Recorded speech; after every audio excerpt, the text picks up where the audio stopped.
The U.S. President's statement was quite serious. Something in it is addressed personally to President Vladimir Putin. We certainly need time to analyze what was said in Washington. If and when President Putin considers it necessary, he will comment on it.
The U.S. President's statement was quite serious.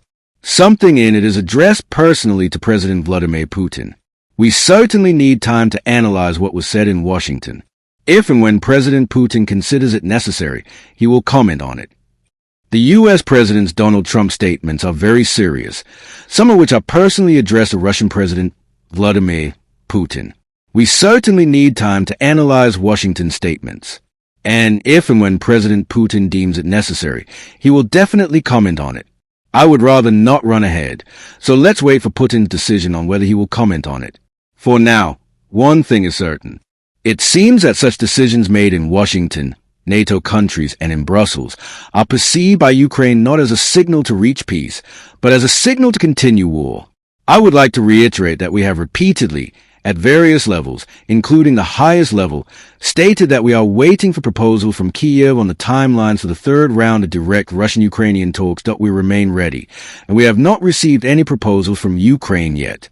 This is the current state of affairs.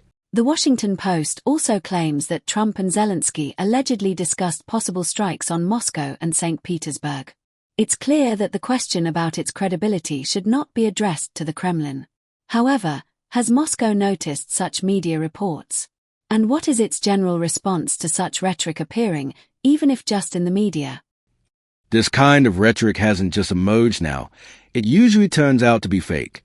Sometimes there are major leaks, including in media outlets we once considered very reputable. As far as we understand, neither in Washington nor in Europe nor in NATO do they trouble themselves to understand the de facto and de jure situation within the Russian government. Well, Vladimir Medinsky is a presidential aide. In positional hierarchy, Medinsky's position is higher than a federal minister. It means that it is higher than the person who leads a Ukrainian delegation. If NATO Secretary General Mark Rutte means that a historian may hardly head a delegation, perhaps it's worth noting that, if I remember correctly, Mr. Rutte is also a historian, yet I have never heard such brilliant historical parallels and insights from Mr. Rutte, whereas from my colleague Medinsky we've heard them many times. What could you comment on the change of Ukrainian defense minister, considering that Umerov headed the negotiation group? It's hard to say.